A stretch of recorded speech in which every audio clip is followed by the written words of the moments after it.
And I want people to know that, you can get aligned.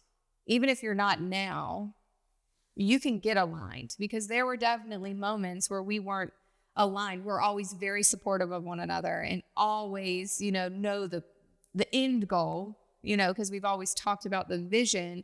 But there have been many moments within these last 5 years that we kind of steered away. And you can get to a point where things get so crazy that you're just kind of in your world of what you're working on, and you're in your world and what you're working on. And then you can start to feel yourself kind of separating a little bit, because it's like, well, I have all this stress over here and I have all this stress, and we're not communicating with each other, like our needs and how we can get back on track. So it hasn't always been sunshine and rainbows with us. And there are many times where we disagree. Absolutely. I say the first 3 years, it took us 3 years of sort of figuring this whole thing out, to maybe longer than that, to get 100% on the same page. Well, I mean, we started, the Rogers Heating and Cooling brand, we'll say, in 2018. January 1 of 2018, Rogers Heating and Cooling, the Rogers brand that you see today, was released. And then we had Riley on June 8th of 2018. So, I was pregnant during that launch, and then we had our first child 5 months later. So, I mean, Alyssa was literally taking service calls on the delivery room table. Yes. And she was serving customers and, handling customers' needs up until the day of labor. That, is how invested that we are in this company and this brand. And I'm not saying, that's just how motivated we are. Definitely. Yeah. And, I even remember my mom was in the hospital after we had Riley, and she was like, okay, so, what are you going to do next? Like, how many days is Joey going to take off or whatever? And I was like, what are you talking about? Take off? Like, he's going to work now. Like, we have service calls to run. And and I remember my family looking at me like we were crazy. Like, no, like, you've got to, like, take a moment. And looking back, we definitely should have and needed to take a moment in that time. It was all so new to us, and we just thought we could do it all.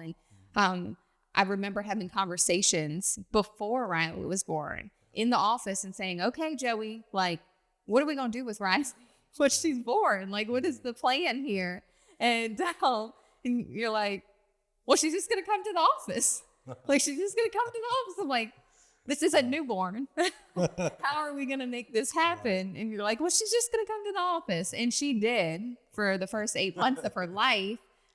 We made that work, and there were a lot of hard times, and there were a lot of moments where I had to look in the mirror and say, am I going to be, like, can I be a great mom and a great business owner and business person? Yes, I can. Can I be who I want to be? Yes, I can. But I can't do it all together. I can't be a great mom and a great business person if I have Riley in here all the time with me as a newborn, because I can't give her everything, and the customers everything, and the team everything, all at one time. And so there were some rude awakenings there to say, and being okay with, like, I want all of these things. How I can still be a good mom and Riley go to a babysitter during the day. I can still be a good business person and, still take care of Riley when she needs me. Right. And so there were some rude awakenings there, and it took about 8 months, and there were a lot of back and forth between you and I of how to make all of that work. Right. It was very tough for me because at that point we had a business that ran me and Alyssa. It ran our lives. There were no processes in place. We had people that worked for the company that depended on me being at work every single day to make sure that, we knew what was going on and what needed and had to be done. And so I cared about those people deeply. Also cared about the customers deeply. I cared about my family deeply. And, at that point in my life, it was extremely taxing on me because I felt like that I was being torn in three different directions. That we had an organization that would crumble if I wasn't there. Like literally, I had to be there. I had the organization in this point to where if I was not there, nothing could get done. I made it where I had to be there to make sure and I found out, hey, this is not going to work. We had to figure out something different there. I was not being there the way I needed to be for our family. And I was like, we got to fix this. Yeah. And I was not serving the customers the way that I thought they needed to be serviced. So, that was a huge, emotional roller coaster that I was on there because I felt like that I was failing, everyone at that point. So that was very tough. And it could have been a make or break, situation for Rogers, but, me and Alyssa had always been able to, sit down and talk about things and figure out a plan of action to fix things. And, we worked on the company to where, we delegated more things and we fixed it to where we didn't have to be as heavily involved. And I still love to be heavily involved just on different things in the business. And I'll probably never let that go. I love the air conditioning industry. I love the business portion of it. I love helping other people learn. I love that portion of it. I love spending time with their family. I love being able to provide them opportunities. But I know if I would have quit back then to spend, or to stop the pain that I was and suffering that I was going through, we would not be able to provide the opportunities for the people that work here now, our family. Those opportunities wouldn't exist. So, that pain and suffering that we went through then was worth every moment of it. Yeah, because I think there were moments there where it's like, okay, I'm just going to get another job, right? Like this is a lot and this is really hard. Yeah. And it can be so easy to say, I'm just going to get a job and work for someone else because this is like excruciating. And, but making it through it. And someone did tell me one time when I was very distraught and not knowing what to do. And I had Riley in the office. And he was very demanding. And she said to me, if you were to hire someone to work in the office with you, would you think they were doing a good job if they were taking care of customers and taking care of Riley at the same time? And I said, no. And then she said, if you were to hire a babysitter and the babysitter was working somewhere and taking care of Riley at the same time, would you be satisfied with that? I said, no. And she's like, well, that's what you're doing. And so you got to figure out a way. You're either going to take care of Riley during the day or you're going to run this business. And you've got to decide what you're going to do. But there are millions of people out there that work and take care of their kids, and they're great moms and they're great business people. So that was a rude awakening for me. And that's when we got a babysitter for Riley and things just started to get better. And that's when I knew it's like, okay, so we've made it to this point on our own, not like trying to figure things out as we go and reading and, learning as much as we can, but we haven't surrounded ourselves with people that have done it before and know what they're doing. Mm-hmm. And so that's when we started really spending some time and reaching out to organizations and companies that had been through what we've been through and grown companies to be really big and massive and to where we wanted to go. And that's when it was like, okay, we've got to continue doing this. We can't stop this. We're going to be okay. There is a light at the end of the tunnel, and it's through the people we surround ourselves with. Right.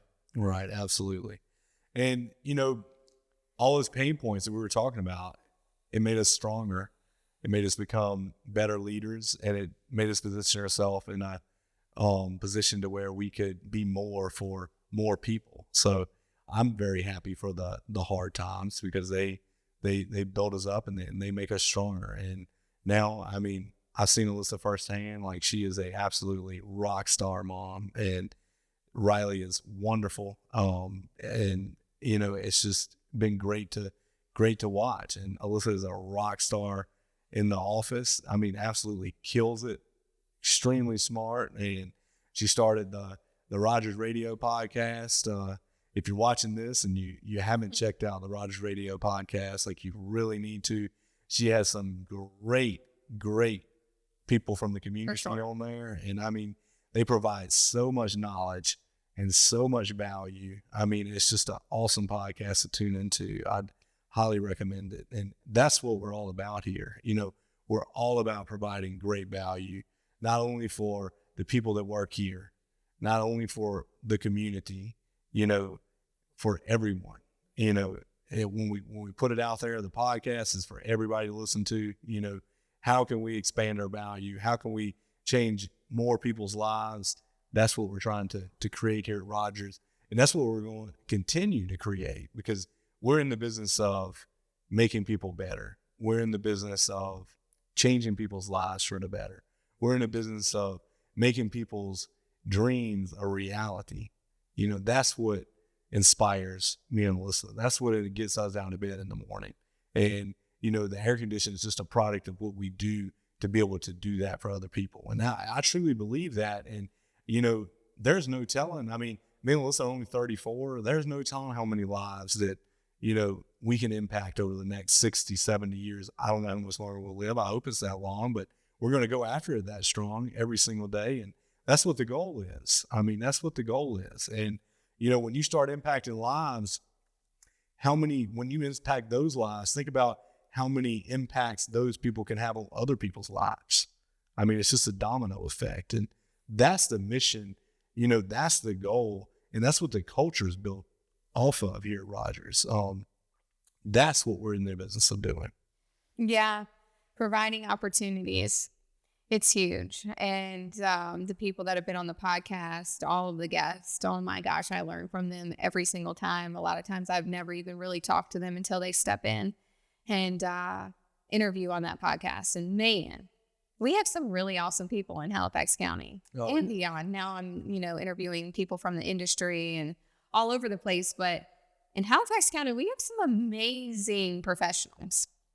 Absolutely. Yeah, we're really lucky to have the people that we have here. Really lucky to have the team that we have. And I know you talk a lot about the opportunities are endless. Every meeting that we have, every team meeting, you're always talking about you can go anywhere you want to go. Absolutely. And, you know, it's all in your mind. You know, getting your mindset right. Once you get your mindset right, you can remove any obstacle in your way and you can go anywhere that you want to go. But you have to have your mindset right. And you have to think in terms of abundance and not in terms of scarcity. You know, when you think in terms of scarcity, you're scared to buy things. You're scared to spend money. You know, you're anything that growth may be involved with, you get tight or tighten up. You know, so many people get so, you know, tightened to talk about finances or financials. It's like a taboo topic, which it shouldn't be, because the only way to get it better is to talk about it. And we have to talk about things like that. And we're all about talking about that stuff at Rogers. You know, we want to get that out in the open. So, you know, getting the mindset right, we can accomplish anything. What's the biggest, I like turning the tables and interviewing you. I need. No. Oh, I'm fine. This is just an open dialogue. I want people to understand what we're all about and how we got from here to there and where we're going. And so what is the trade? Because you were on the board of supervisors. Right. Going into this journey, we didn't even talk about that. But you ran for the board of supervisors right when you were joining Rogers. This is before I was on the team. And so what has that transition been for you from the beginning of this journey to now? Because I do feel like as you grow, as the business has grown, perceptions change. Right. Well, I mean, it was all about, you know, when I was coming home to run the company, I was like, well, how else can I make an impact in the community? Because at that point we were extremely small, you know, and the impact was there, but it was minimal, and we wanted to have a much larger impact. And I was like, okay, you know, well, how can I make an impact? a huge impact. And I was like, what better way? I had no idea what running for the board of supervisors would be like, or what I had to do, or any of that. Providing opportunities. Right. Because I did that, didn't I? Right. So I think you had a conversation with Nancy. Yes. And we didn't even know which district we lived in. So no, we did not. Figure that out. But yes. Went through the whole process of running. The only way that we learn how to do that is by surrounding ourselves with all kinds of great people in the community that made all that possible. I mean, there was so many that helped me learn how to run a campaign. I mean, it was said we had Ted Bennett. I mean, we had Brian Burton. I mean, we had James Edmonds. We had John Cannon. We had just countless other people too that stepped in and told me everything that I needed to do to be able to run a successful campaign and get signs made. And we had Chris Lumsden was an integral part in teaching me and all that mentorship that came with it too. I also learned, a lot about business around these people. And that's what it's all about. Surrounding yourself with people that know a lot more than you do. That's the only reason that I won the election, is just by listening to them and practicing what they told me. And they told me and I put it into action. So you have to take action too. You can take in all the information that you want, but if you don't take clear, decisive action on it, and it has to morally make sense with you too. I'm not saying take action on every single thing somebody tells you. It's like, it's got to align with you morally, but you have to take action to make something happen and to get results. And being on the board of supervisors played a profound, it had a profound impact on my life, where I'm at today and how I look at things. And I hope I made some impact on the community. But it was a great experience for me, and I got to meet a lot of great people. And I've looked at Dennis Witt as a huge mentor for me, and I learned a lot from him. He was a great leader on the board of supervisors when I was on there. And I can't say enough about my experience on the board of supervisors. Yeah. We've definitely come a long way. Yeah. And have a long way to go, right? Absolutely. Yeah. Yeah. Where are we going? Oh, I mean, we're going minimum threshold over the next 7 to 10 years. We'll be $100 million organization. So we're going at minimum. Then we'll get up to the platform level of 125 million, and then we'll make a decision of whether we want to keep on going to $1 billion. But we'll get to the 100 million threshold first before we decide to go to the $1 billion. So we'll keep the goals at a stepping stone level at the moment. But I can assure you that me and Alyssa will take you along step by step through this journey of where we're at now, all the way to getting this organization to $100 million. Which should happen over the next 7 to 10 years. So I encourage you to definitely follow Rogers and to follow Alyssa's podcast. I'm going to try to get more active on social media. I've always been a very private person and stayed engulfed in what was going on in the organization. So I'm going to get more active out there and share this story about what's going on in the organization and what we're doing to make an impact, and how we're on this journey of growth, and we're growth minded, and how we're going to grow Rogers and I'm going to take you and I'm going to let you know and say, hey, if I can do this, if Alyssa can do this, you can absolutely do it. And I'm going to take you step by step through that. And if you want to do it, hey, go for it. But if you want to see how it's done, I encourage you to come put in an application. I'll be more than happy to talk to you. And we'll definitely talk about a job opportunity too, because Rogers is a rock star place to work. I can promise you that. Facts. Let's go. Thanks for having me. Get it.